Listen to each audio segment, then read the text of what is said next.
caridade que acolhe, fé que cura.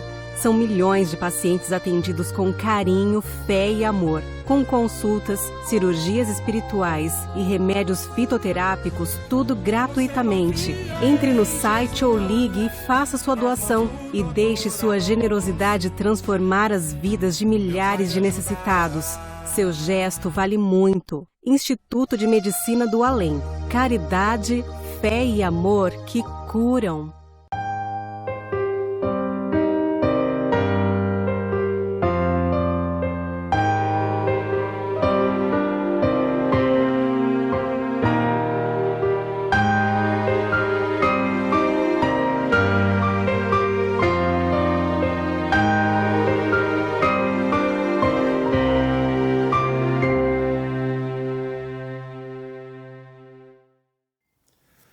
Olá, irmãs, irmãos, companheiros e amigos. Espero que estejam todos bem. Hoje vamos tratar de um assunto muito interessante. Nós vamos falar das curas de Jesus. E depois, especificamente, trataremos de uma dessas curas aí para nós verificarmos, na verdade, o conceito de milagres. Só para lembrete, esse tema está tratado no último livro da codificação, a Gênese, lá no seu capítulo 15. E ele trata, lá, o título é Os Milagres do Evangelho.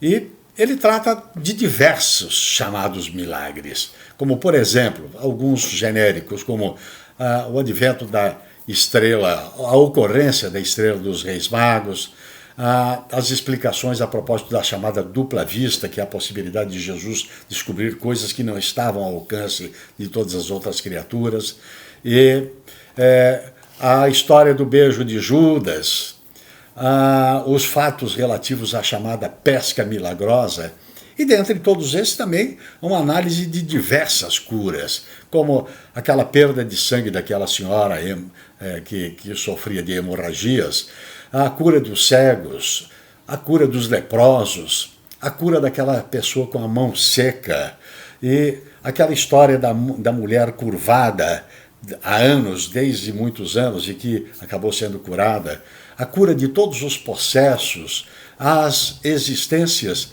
várias de ressurreições praticadas por Jesus.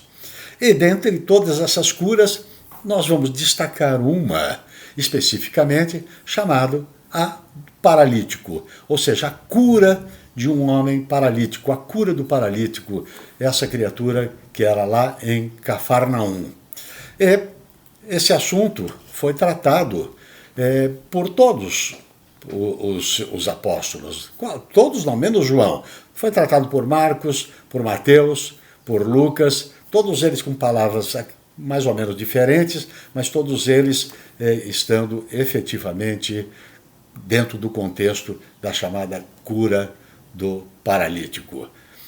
O interessante é nós lermos no original, e vamos trazer o texto de Mateus para a leitura, e dele é que depois nós vamos fazer uma incursão, primeiro sobre os conceitos de milagre e depois o conceito puro lá dentro do contexto da cura do paralítico. Vamos ver esse texto? Tendo subido para uma barca, Jesus atravessou o lago e veio à sua cidade, Cafarnaum.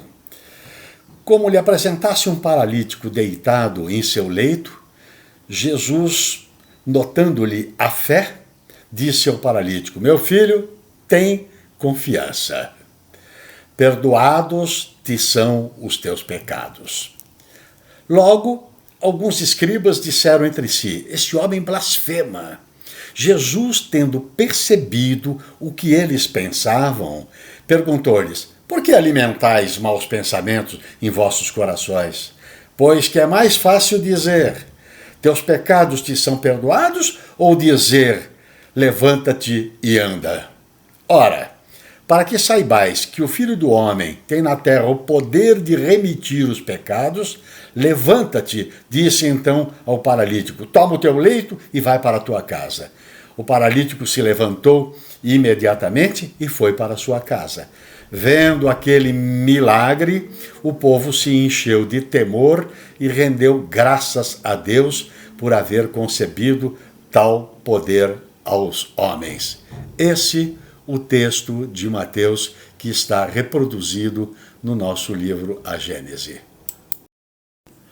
Entretanto, antes de nós entrarmos no fato específico da cura do paralítico, vamos fazer uma verdadeira digressão, discorrer sobre o conceito de milagres.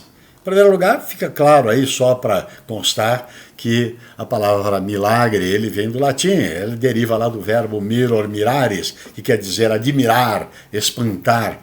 E o substantivo miraculum, que é coisa admirável, extraordinária, fora da ordem normal. Vão gravando esses fatos todos. Nós pegamos uma definição acadêmica, ou seja, das criaturas que estão analisando assim à luz de uma natureza um pouco mais alta. Ele diz que é um poder divino. Até aí tudo bem, mas olha, é um ato de poder divino contrário às leis comuns da natureza. Já de cara nós vamos dizer que as leis comuns da natureza, elas são irrevogáveis, imutáveis, eternas e perfeitas, portanto, como é que pode estar contrário à lei comum da natureza? Mas vamos lá ao dicionário. O dicionário diz que milagre é um fato que se atribui a uma causa sobrenatural. Sobrenatural quer dizer acima da natureza. E, portanto, pode alguma coisa estar acima da natureza, que nós já vimos que as leis naturais têm essas características todas de eternidade e de perfeição. Mas para o vulgo em geral, para as pessoas de uma maneira geral, que analisam, pensam sobre esse fato, diz que milagre é um fato extranatural, ou seja, que esteja fora da natureza, o que é impossível. A natureza é um contexto todo e, portanto, não há fora. Tudo está dentro da natureza, então esses fatos não poderiam estar fora da natureza. Agora nós vamos lá para a teologia, ou seja, aquelas concebidas pelos próceres da igreja ao largo de todo o tempo. Quando nós estamos falando da igreja, nós estamos falando, na verdade, dos chamados cristãos ao largo de todo o tempo. E lá na teologia consta que milagre é uma derogação das leis da natureza. Ora, derogação daquilo que é irrevogável, daquilo que é imutável, daquilo que é eterno e perfeito, portanto, absolutamente incabível esse raciocínio, essas informações, à luz da razão e à luz da informação da natureza, do contexto da natureza. Mas nós vamos pegar um padre, um pai da igreja, desculpem, é um pai da igreja, São Tomás de Aquino, realmente de uma sabedoria incrível. Olha o que ele diz, vamos colocar aspas. Milagre é algo difícil e insólito, que ultrapassa o poder da natureza e a previsão dos espectadores. Ora, da nossa parte, nos caberá analisar isso, apesar de vindo da cabeça de uma criatura extraordinária. Ele diz que é difícil, não é isso? Mas se é difícil, não é impossível, não é verdade? Porque dentro do conceito de difícil, quer dizer, ocorre às vezes, não é fácil, não é difícil de acontecer, mas ele não é impossível, tanto que ocorre efetivamente. E ele diz que é insólito. Insólito quer dizer que não é usual, ocorre às vezes, ele quer dizer. Então a gente diz, se ele é insólito, se ele é inusual, mas ele ocorre, então ele existe dentro da natureza. E se ele existe dentro da natureza, ele tem uma causa. E, portanto, o chamado milagre, ele só é chamado de milagre em determinado fato quando ainda não se conhece a causa. Ainda a causa é desconhecida. Então as pessoas usam dessa expressão milagre, que seria alguma coisa insólita, única, inusual, tal. Mas acontece que ele aconteceu e de vez em quando ele acontece. Então, se ele de vez em quando acontece e a gente conhecendo a causa, sabendo qual é a causa, então ele deixa de ser milagre dentro desse contexto. Por quê? Ele passa a ser explicado, ele passa a ser explicável. Conhecida a causa, desaparece o conceito de milagre, mas fica o fato, sim.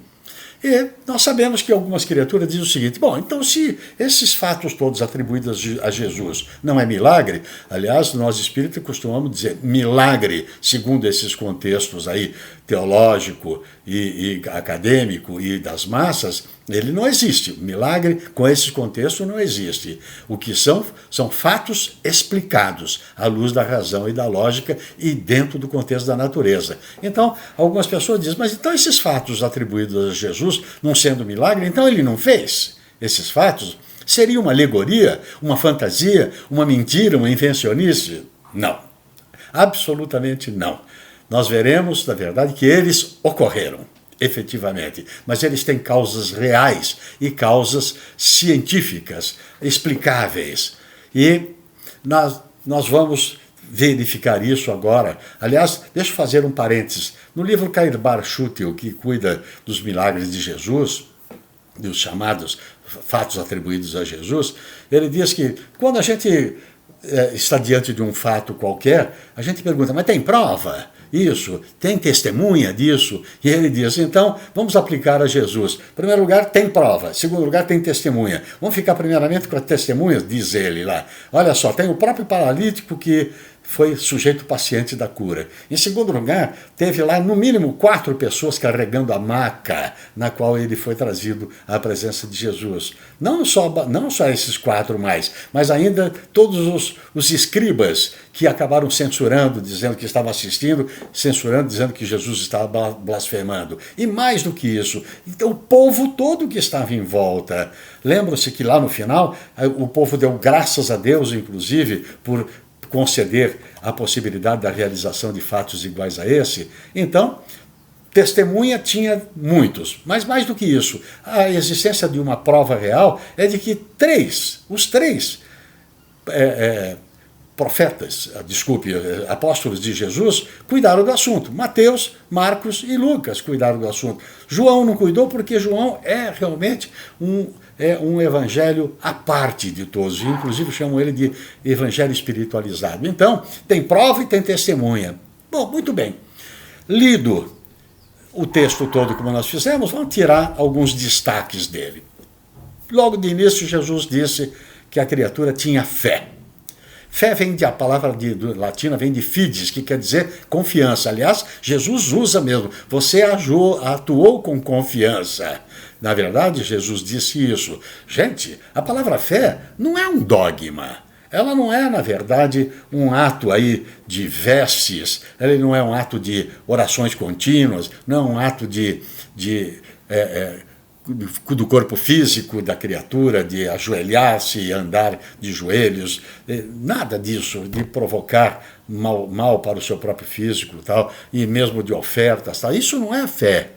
Fé, a palavra fé encerra a certeza da possibilidade de obter o resultado que a gente está buscando. No caso lá, de buscar o paralítico, buscar a cura. Mais do que isso, além da certeza, existe a confiança, que Jesus se referiu, inclusive. Confiança é na possibilidade real de obter esse resultado dentro do contexto das leis naturais. Ou seja, ser permitido pela lei natural provocar esse resultado. Isso tudo aliado a uma vontade férrea, uma vontade de obter o resultado, uma vontade sincera, clara, de que a possibilidade de obter e, portanto, a vontade de ir ao encontro de quem pode produzir. Então, quando Jesus disse que ele tinha fé, estava realmente dentro de um contexto incrivelmente lógico e científico. E aí ele diz, porque você tem fé,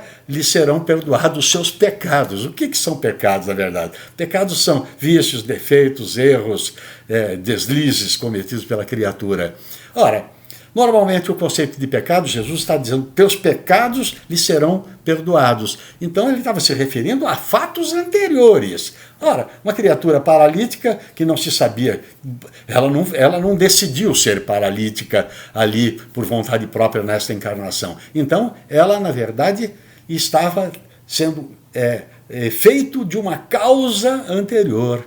Então, Jesus se referia, na verdade, às expiações, em que a criatura tem um passado, uma vida anterior, aliás, vidas sucessivas anteriores, e por qualquer razão, por qualquer fato lá determinante, fez com que a criatura assumisse uma existência dificultosa, ou seja, como um paralítico aqui, e evidenciando, na verdade, as consequências daquelas ações anteriores. Então, significa, quando Jesus disse a ele que seus pecados lhe serão perdoados, significa que esse paralítico havia pago, entre aspas, a dívida do passado. E Jesus deixava clara, precisamente, a relação de causa e efeito. Então, esta paralisia da criatura tinha uma causa, no caso, Jesus evidenciou como um pecado. E como o pecado é uma coisa anterior do passado da criatura. Mas um destaque que a gente faz é que Jesus sabia o que é que os escribas estavam pensando. Ele está lá claramente que a afirmação de Mateus de que ele sabia dos pensamentos, haja vista que ele advertiu os escribas. Por que vocês pensam coisas dessas ruins que estragam o seu contexto orgânico, né? Essa leitura do pensamento está absolutamente dentro do contexto de ciência pura, porquanto o pensamento, é claro, é preciso hoje saber, no instante em que nós estamos do conhecimento humano, de que o pensamento é uma matéria altamente essenciada, mas matéria. E, portanto, como matéria, ele é capaz de influenciar, de criar aquilo que a gente fala sempre de um campo de força. Ele é emitido, ele tem sendo matéria, ele tem a velocidade potencial de realização de um campo de força em torno dele, como o átomo, como a ação de toda a matéria em moléculas, por exemplo. E, portanto, o pensamento dessas criaturas que estavam loucos para dizer que Jesus blasfemava, mentia, enganava, ele estava dizendo, esse pensamento dele extravasa o campo de força e ele é captado por uma mente extraordinária como é a de Jesus, e é capaz, nós somos capazes de sempre, todo o tempo, de fazermos isso também. Aliás, Jesus disse isso para nós, né? Então, essa leitura de pensamento nada mais é do que a autoridade de Jesus de poder saber o que aquelas criaturas estavam pensando, porquanto ele não adivinhou o que eles estavam pensando. Ele fez uma leitura efetiva em razão dessa expansão do pensamento das criaturas, criando esse campo de força que é material e, portanto, captável, né?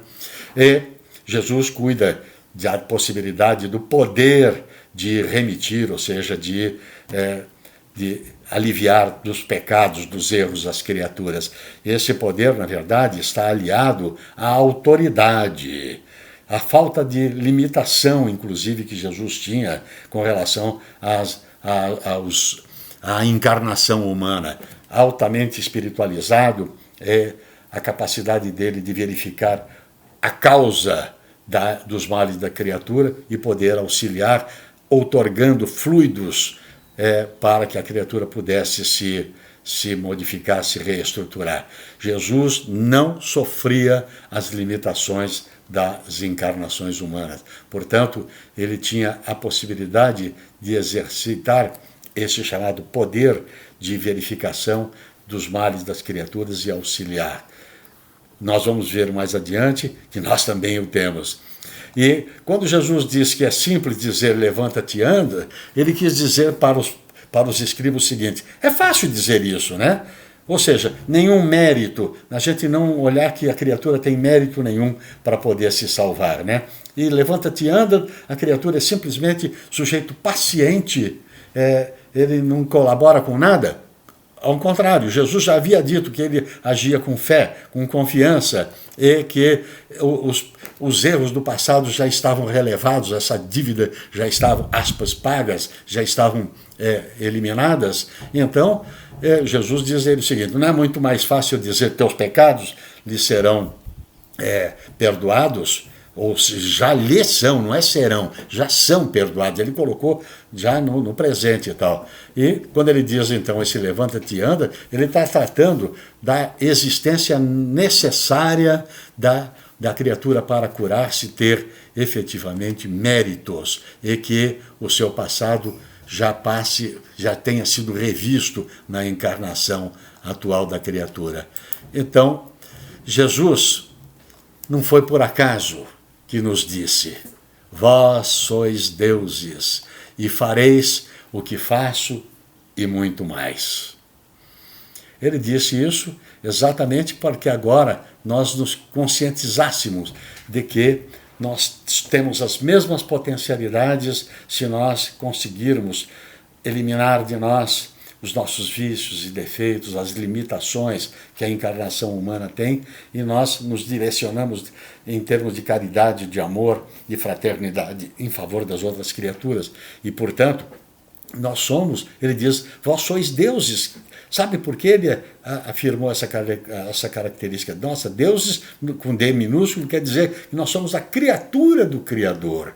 E que, portanto, levamos as potencialidades de bondade e de infinitude que o Criador tem para com as suas criaturas, que somos nós. Ele diz mais, ele foi mais longe ainda. E vós fareis, Jesus disse para nós, e fareis o que eu faço e muito mais. Viram? Então nós temos a possibilidade, inclusive, de amenizar ou até mesmo de curar os males das criaturas que nos procuram.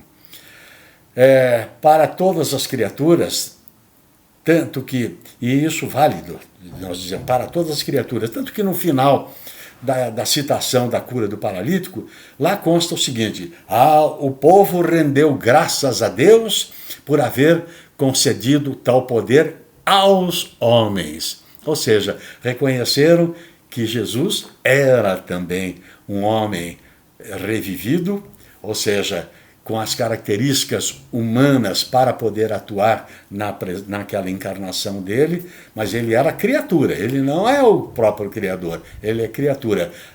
O fato que atribuem a ele ser o Criador é um dogma das religiões cristãs antigas, que nós respeitamos, mas que, na verdade, a lógica e a razão nos diz que, se ele veio para uma encarnação, ele é efetivamente criatura. E então, esse poder, como disseram lá as criaturas, concedido aos homens, nos colocou, está no plural, não só a Jesus, mas a todos nós, efetivamente.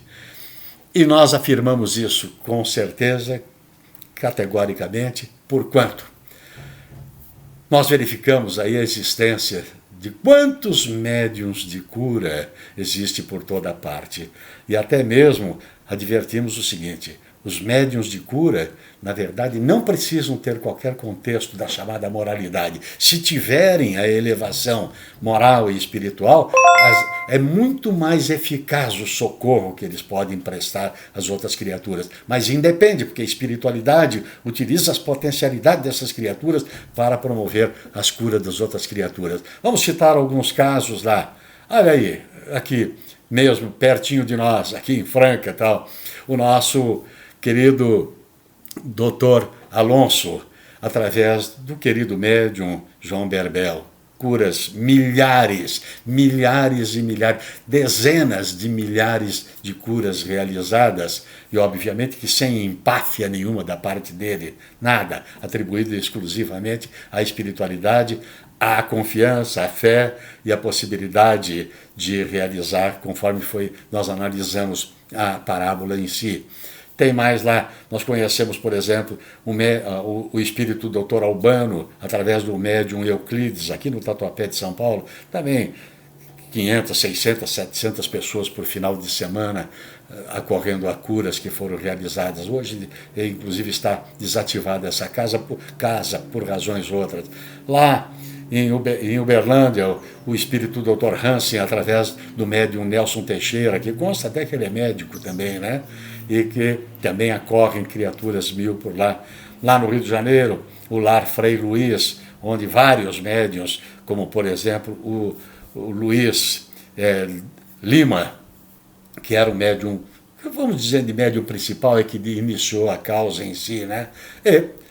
Só para lembrar um caso que é pragmático, né? Na verdade conhecido, é um caso que ficou conhecido em todo o mundo, o caso lá do Dr. Fritz, através do médium Arigó. que foi algo extraordinário. Então, e aliás, o Dr. Fritz acabou utilizando de vários outros médiums, que por razões outras acabaram, inclusive, perdendo a mediunidade. Então, vamos lembrar de novo, o Dr. Alonso acaba, através do João Berbel, atendendo aí milhares de criaturas em finais de semana, todos os finais de semana. O João Berbel, inclusive em outros lugares, em outros estados, em outras situações e até mesmo no exterior, e com as suas centenas e centenas de livros psicofonados que foram depois produzidos, ele acaba até mesmo mantendo a obra extraordinária em Franca. Então, está vendo? Quando Jesus diz, vós sois deuses e, portanto, podeis fazer o que eu faço e muito mais, está aí a prova, através dessas criaturas. Então, vamos nós nos conscientizar das nossas potencialidades de levar o consolo através de uma palavra, no mínimo, através da cura fluídica, ou seja, do passe que a gente pode transferir das outras criaturas e, principalmente, de algo muito simples, muito fácil de nós produzirmos, ou seja, através da nossa prece emitida, que se chama vibração. Muita paz a todos nós e muitos efeitos que a serem produzidos com a graça de Deus.